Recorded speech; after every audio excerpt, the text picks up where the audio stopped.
Olá, meu nome é Renata Bastos, bem-vindos ao meu contador online e hoje nós vamos falar sobre a declaração de imposto de renda. Vamos falar sobre prazo de entrega, obrigatoriedade, deduções, todas as informações pertinentes ao assunto que você vai saber hoje. Vamos lá?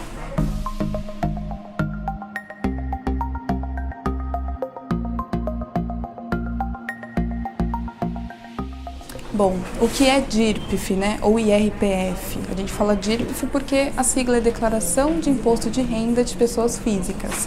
É uma declaração anual, um programa da Receita, onde os contribuintes preenchem todas as informações necessárias, então, bens e direitos, rendimentos, pagamentos efetuados, dívidas e ônus, e a partir desse preenchimento, a Receita Federal identifica se ela cobrou o devido imposto, né, imposto de renda ao longo do ano, ou se precisa cobrar mais, ou se precisa restituir algum valor para o contribuinte. Então, essa é a principal função da declaração de imposto de renda. Quem está obrigado a entregar a declaração de imposto de renda? Bom, contribuintes que tiveram rendimentos iguais ou superiores a R$ 28.559,70, rendimentos tributáveis, precisam fazer a entrega da declaração. Contribuintes que tiveram rendimentos isentos de tributação, então doações, caderneta de poupança, um valor superior a R$ 40 mil, precisam fazer a entrega da declaração. Contribuintes que obtiveram ganhos de capital na alienação, venda, troca de algum bem, contribuintes que realizaram operação na Bolsa de Valores, independente do valor, trabalhadores que, em decorrência de atividade rural, tiveram um rendimento bruto anual superior a R$ 142.798,50, contribuintes que passaram a residir no país em 2018 e em 31 de 2018 estavam aqui no Brasil, também precisam realizar a entrega. E, por fim, contribuintes que tiverem R$ 300 mil, valor de 300 mil ou superior a esse valor em bens e direitos, também precisam realizar a entrega. Qual o prazo de entrega da declaração de imposto de renda? A declaração deve ser entregue até o dia 30/4/2019 e quando não há entrega dentro do prazo, há incidência de multa. E qual seria o valor dessa multa? O valor mínimo é de R$ 165,74 e o valor máximo é 20% do imposto devido. Além do imposto devido, você terá que pagar 20% desse valor a título de multa. Bom, em relação à dedução na base de cálculo do imposto de renda, o primeiro que nós podemos citar são os dependentes. Então, se você tem um indivíduo que depende financeiramente de você, você pode lançá-lo como dependente. É muito comum pais lançarem os dependentes, os filhos, como dependentes, né? É importante citar duas informações em relação a isso. Todos os dependentes precisam ter CPF, independente da idade. Então, se você intenciona colocar o seu filho como dependente na declaração de imposto de renda, desde que ele tenha acabado de nascer, precisa ter CPF, precisa fazer esse cadastro para você poder incluí-lo. Uma outra questão que é importante é que os dependentes que têm renda, essa renda é integralizada à base de cálculo do imposto de renda. Então, o que acontece muito é que os pais declaram os filhos porque pagam faculdade, enfim, como dependentes, e aí ficam contando com a dedução da base de cálculo do imposto de renda, mas não se atentam ao fato da renda desse dependente. Se ele tiver renda, além da dedução, você tem que integralizar os valores que ele recebe ao longo do ano. Continuando sobre as deduções, temos os alimentandos, que são pessoas que recebem pensão alimentícia, seja adulto ou criança.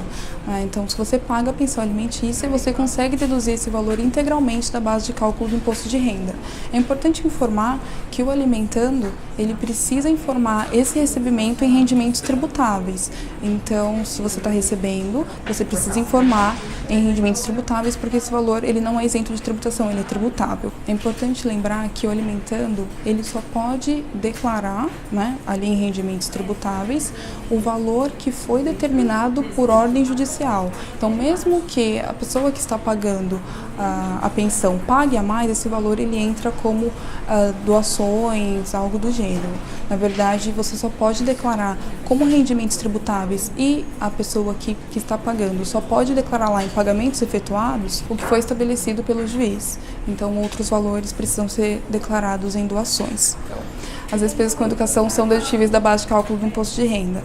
Mas é importante informar que não são todas as despesas, mesmo que sejam educacionais, são dedutíveis da base de cálculo. Então, ensino médio, ensino fundamental, ensino superior, cursos técnicos profissionalizantes, você consegue deduzir da base de cálculo do imposto de renda. Agora, cursos de idiomas, cursos preparatórios, você não consegue fazer essa dedução. O limite anual de dedução é de R$ 3.561,50. Despesas médicas também são dedutíveis da base de cálculo do imposto de renda.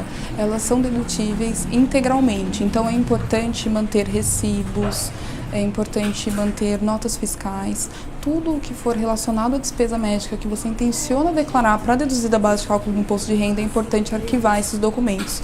Porque a Receita pode solicitar alguma verificação, pode solicitar a sua presença na Receita para comprovar essas despesas. É importante informar que vacinas e remédios não entram como dedução de base de cálculo do imposto de renda. Então, seria só gastos com profissionais liberais, como psicólogos, fisioterapeutas, terapeutas, nutricionistas. Essas despesas entram. Então, órteses, próteses também entram. Agora, vacinas e medicamentos não entram. Plano de saúde também entra. Importante lembrar.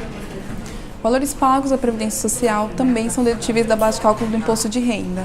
Então, funcionários que realizam essa contribuição, mesmo que indiretamente, na verdade é descontado da folha de pagamento, esse valor é recolhido pela empresa e é pago à Previdência. Então, esse valor ele é dedutível da base de cálculo do imposto de renda. Você pode solicitar, deve, na verdade, um informe de rendimentos para a empresa e lançar essas informações na sua declaração. Informando o valor pago à Previdência, você já consegue essa dedução da base de cálculo. A Previdência Privada também garante algumas deduções, então PGBL e FAPES podem ser deduzidos da base de cálculo do imposto de renda. Diferente da Previdência Social, a dedução ela é parcial, na verdade ela limita-se a 12% da renda tributável. Como é feito o cálculo do imposto de renda? Quando o contribuinte ele faz o preenchimento de todas as informações no sistema, então rendimentos, bens e direitos, pagamentos, financiamentos, dívidas e ônus e afins, a Receita com essas informações, ela consegue verificar o que é dedutível, o que não é, o que realmente precisa ser pago, se precisa restituir alguma coisa e é feito o cálculo. Existe uma frase que diz que declaração de imposto de renda é igual ao amor, tem que declarar, e tem mesmo, tem que declarar. Tem incidência de multa, juros, enfim, então já é uma fase tão complicada, né? Tem que parar e reunir toda a documentação, fazer essa entrega. O ideal é que ela seja feita dentro do prazo para evitar imprevistos, né? Assim que passar abril, que não tenha multas, que não tenha nada para preocupar ainda mais o contribuinte. Bom, esse é o questionamento de hoje. Se vocês tiverem algum questionamento em relação à declaração de imposto de renda, deixa aqui nos comentários. Nós temos um artigo exclusivo no blog, a gente vai deixar o link aqui para vocês. E dá uma lidinha que lá tem todas as informações. Se vocês tiverem alguma dúvida, coloca aqui pra gente. Aproveitar que a gente está nessa época de imposto de renda, pra gente fazer um artigo, um texto e até um vídeo específico para você respondendo seu questionamento, tá bom? Muito obrigada!